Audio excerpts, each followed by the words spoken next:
In 1852, a novel began appearing in London, and at its center sat an inheritance case that had been running for decades, so long that almost no one could remember what it was actually about anymore. The longer it dragged on, the more the inheritance shrank, because the only thing it reliably fed was legal fees. The case had practically become a family inheritance in its own right. A lawsuit the grandparents had started ended up holding the grandchildren's lives hostage. Charles Dickens built this story out of real cases he had seen with his own eyes, and he opened the book with one of the bleakest scenes he ever wrote. Fog everywhere, even inside the courtroom. Bleak House opens right in the middle of that fog, describing a world where the English legal system is quietly devouring itself. But this is not only a legal satire. It also contains one of the earliest detectives in English literature. So how does a decades-long lawsuit and a murder that needs solving end up in the very same book? And how does subject matter this heavy turn into such a gripping story? Let me tell you the story. When Dickens wrote this novel, he was at the peak of his career. He had just finished David Copperfield and had become England's most celebrated living author. Bleak House reached readers between 1852 and 1853, appearing in about 20 monthly installments. Readers experienced it not all at once, as we might today, but month by month, waiting eagerly for the next part.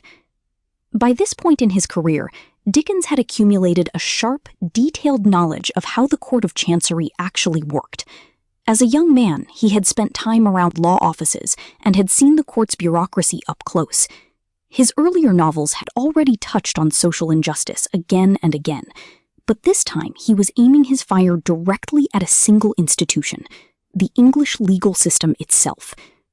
In his preface, Dickens states plainly that the kind of case he describes has real precedent. There is, in fact, a real historical case in which a will read in 1797 was not finally settled until 1859, meaning the inheritance took more than 60 years to resolve. Dickens's fictional case, Jarndyce and Jarndyce, draws directly on real examples like this one. The novel is also one of Dickens's most experimental pieces of storytelling. Two distinct narrative voices run through the book. One speaks in the present tense and sees everything, and the other belongs to a character telling her own story in the past tense, Esther Summerson. This dual narration was a remarkably bold and unusual technique for a novel of its time. Readers follow the very same world through a cold, distant observer on one hand, and a woman living through events firsthand on the other, in two different voices and two different tenses. So, what actually happens in the novel? At its center sits an inheritance case called Jarndyce and Jarndyce. It is dragged on so long and consumed so many lawyers and court fees that nearly everyone agrees that even a win would leave no meaningful inheritance behind. And yet, the case rolls forward under its own weight, almost as if it were alive. One of the novel's two narrators is Esther Summerson, a young woman taken under the guardianship of a kind man named John Jarndyce. Esther has grown up with a mystery surrounding her own birth and identity, and the novel slowly peels that mystery back. Despite everything, Esther is the warmest, most compassionate voice in the book. The kindness she extends to everyone around her acts almost as a counterweight to the novel's cold, bureaucratic world. The other narrator is an unnamed, all-seeing voice that introduces us to the upper layers of London society, including a cold, mysterious woman named Lady Dedlock. Lady Dedlock is hiding an old secret she believes no one else knows, and that secret gradually becomes entangled with Esther's own story. This process of discovery is driven by one of the novel's most original characters, Inspector Bucket. Bucket is a figure rarely seen in the literature of his time. Calm, observant, patiently following clues, a detective in essentially the modern sense. The investigation of a murder in the book rests largely on his shoulders. Because of this, Bleak House is considered one of the earliest examples of detective fiction in English literature, written years before the famous detective characters who would follow. Bucket's cool composure stands in sharp contrast to the emotional intensity running through the rest of the novel. He is a single, methodical figure, moving calmly through the middle of chaos. Throughout the novel, we meet many people living in the shadow of the Chancery case, those who pin their hopes on it and are slowly consumed waiting, clerks who work within its bureaucracy and get swallowed by the system themselves, and innocent souls who still believe the case will one day end. One of these characters is an elderly woman who has devoted her entire life to the case and is gradually losing her mind because of it. She attends every hearing faithfully, still convinced the case will one day rule in her favor, and her condition is one of the novel's starkest illustrations of how thoroughly the lawsuit consumes everyone near it. The novel does resolve both the case and Lady Dedlock's secret, but I will not spell out those details here. I will only say this: the lawsuit and the murder investigation end up so tightly bound together that by the final pages, none of the small clues Dickens planted early on turn out to be accidental. What keeps Bleak House relevant today is its portrait of bureaucracy turning into a monster in its own right. What happens when a system stops serving people and starts existing only to sustain itself?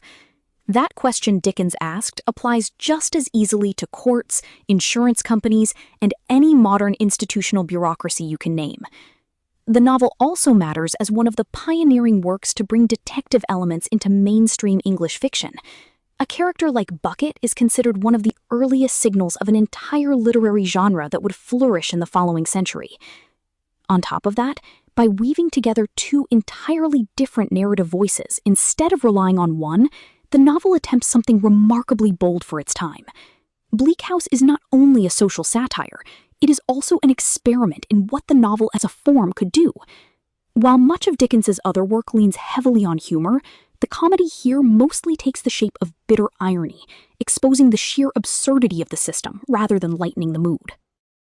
The novel's connection to real life is confirmed by Dickens himself in the preface, where he states that the kind of case at the center of the book has genuine precedent, and that he had even learned of a real case through his own lawyer. The novel also sparked a major scientific controversy in its day.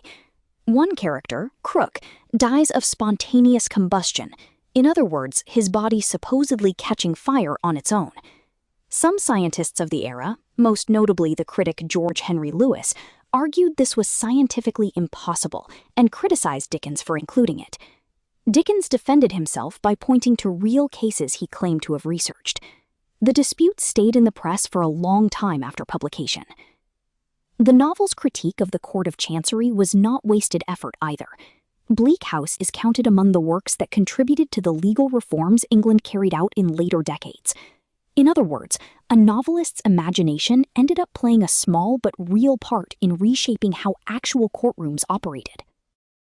We have told the story of Bleak House, a lawsuit collapsing under its own weight, the people living in its shadow, a young woman searching for her own identity, and the detective who slips in among them. But nothing here replaces the vast world Dickens built. If you would like to listen to the complete novel as an audiobook, you will find the link in the description. Subscribe for more books in this series. Until the next one, remember the fog over London. Sometimes the thickest fog settles not over the streets, but inside the courtroom.